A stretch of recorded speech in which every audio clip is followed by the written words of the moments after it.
জারিয়া কি আপনি বলে দেন, বলে দেন। আল্লাহ নবী বললেন, যার থেকে জনসাধারণ উপকৃত হয়, রাস্তার পাশে নলকূপ তৈরি করা, দাতব্য চিকিৎসালয় করা, মাদ্রাসা করা, মসজিদ করা, স্কুল করা, পাঠশালা করা, এগুলো হলো সাদকায়ে জারিয়া।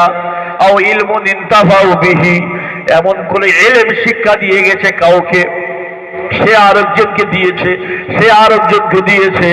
এইভাবে ছাত্র আর মাস্টারের এই প্রথা যতদিন বাকি থাকবে সওয়াব পাবে। আও ওয়ালাদিন সালিহিন ইয়াদউ লাহু, আর নেক সন্তান যদি কেউ পৃথিবীতে রেখে যায়, কবরে শুয়ে শুয়ে সে সওয়াব পাবে।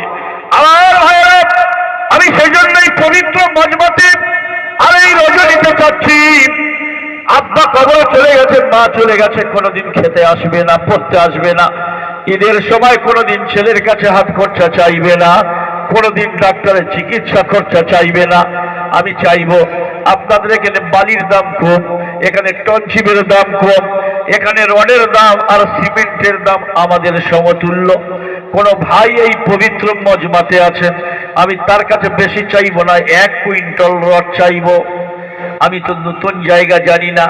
আমার ভাইয়েরা, দক্ষিণ 24 পরগনা যত মাদ্রাসা জলসা হয়, এলাকা ভিত্তিক সেখানে চাঁদা ধরা হয়। আল্লাহ শুকর, সে এলাকার মানুষ এত জান উজাড় করে দান দেয়, সে বলে কল্পনা করা যাবে না। কিন্তু আমি তো এলাকার নূতন, সেজন্য অনেকগুলো হয়তো বেশি দেনেওয়ালা আছেন,